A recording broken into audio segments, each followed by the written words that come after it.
All right, Dr. Jaffe, one of our customers writes in and she says she is the patient in this case. She says that they had a mold issue in their home from a leaking shower a few years ago. She says that she was sneezing like crazy every time she got in the shower for over a year. And then one day her husband's foot went through the floor, and that's when they discovered the mold issue. They have since moved out, gutted the entire home, and rebuilt it so that that's no longer a problem. But for the last few years, she's noticed that she's super sensitive to moldy things. She's down south, and if there's a humid day or it's raining, she says she has this vigorous hay fever-like response with heavy sneezing, eyes watering like she's bawling, crying. She says everything itches. And while she absolutely hates taking Zyrtec, sometimes she has to, but sometimes that doesn't even stop, these symptoms. So she's looking to you and asking if you have any recommendations on how to deal with this moving forward. So for diagnosis and treatment, all of those questions, she'd like to get your viewpoint. Well, let me start by commending this person, because once they recognized the problem, they realized how challenging it is to remediate, to correct the home. And they did the right thing. I believe they had good guidance and did the right thing. That is, they more or less gutted the house because it's behind the walls where the harmful mold can grow only if there's moisture. Now, if you describe a humid area of the United States, which is, I think, where she lives, let me start with what I would say is the additional necessity of having a dehumidifier in every room that they spend time in. Not a dehumidifier for the whole house for a variety of reasons, because that would involve ducts, which actually invite potential mold. But I would have a room dehumidifier, and I would keep what's called the RH, the relative humidity, below 40%. And that is doable. Now, there are many dehumidifiers that are available. I happen to like the ones that come with a carbon filter. This does mean it's going to have a collecting bucket, and you will have to remove the bucket and pour it down the sink, or get someone to do that for you. Because what this person reports is all too common. She is hypersensitive to the mold in the air. If it's a humid day, there's mold in the air. And for full disclosure, I choose to live in an old house out in the woods where I have done mold plates. You can actually get a plate that will grow mold. You leave it open for a certain period of time. You put the top back on, you put it in an envelope, send it off to a microbiology lab, and in 2 to 4 weeks, they'll tell you what molds landed on that plate that they grew.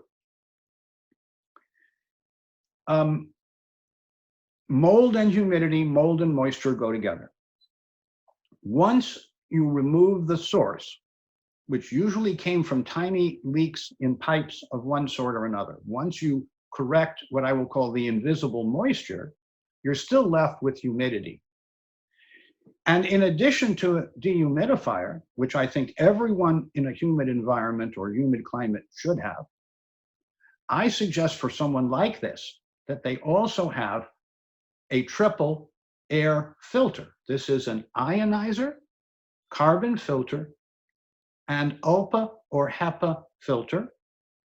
You change the filters about every 3 to 6 months, not every day, but every 3 to 6 months. And now you can dramatically reduce your exposure to the mold in the air. And for someone like this, I would recommend that. I will mention that just recently, the Food and Drug Administration withdrew Zyrtec from the market because of contaminants that were harmful. And so I do not recommend the use of antihistamines.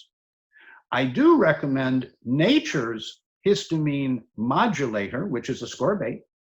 I do recommend enriching the diet in sulfur foods like garlic, ginger, onions, brassica sprouts, and eggs, what we affectionately call GGOBE as an acronym, because high sulfur foods help your immune surveillance cells that are at the surface of your respiratory tract, your exposure area. And when those cells are really energetic, they reduce the histaminic responses. When you say eyes water and I'm itchy and I have occasional hives and reactions like that, that's a classic type 1 hypersensitivity, IgE mediated, and histamine triggered. I will mention that while the LRA by ELISA test that my lab offers, that our lab offers, does not test for type 1 reactions, but we've had so many reports from people who had both delayed and immediate allergies that when they managed the delayed allergies and strengthened themselves as a host, reduced their host burden, that their seasonal or type 1 or histaminic reactions spontaneously went away. And colleagues, many colleagues over the many years have called me up and said, how come when they follow the LRA by ELISA delayed allergy test results, their immediate type 1 allergies get better?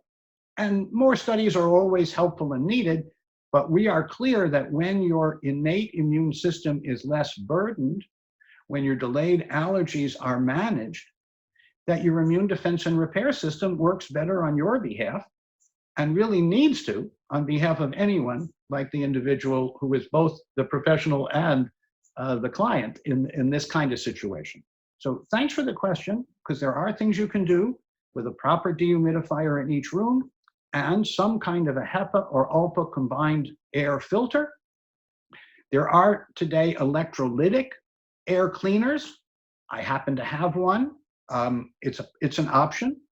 We know a lot about the benefit of HEPA and ULPA. And then there are different grades to the filter. And you want a grade 13 if you want to remove the smallest particles. And you can get them in grades from 7 to 11 to 13, but 13 is what you would want for best clearing of the air. There are many companies that make these. Bionair is one. HP is another. So there are a number of companies that make quality combined air ionizers, carbon filters, and HEPA, ULPA, or similar particle trap. And I would be interested if after a month or two of trying these suggestions, she would check in with us and let us know how she's doing. If you add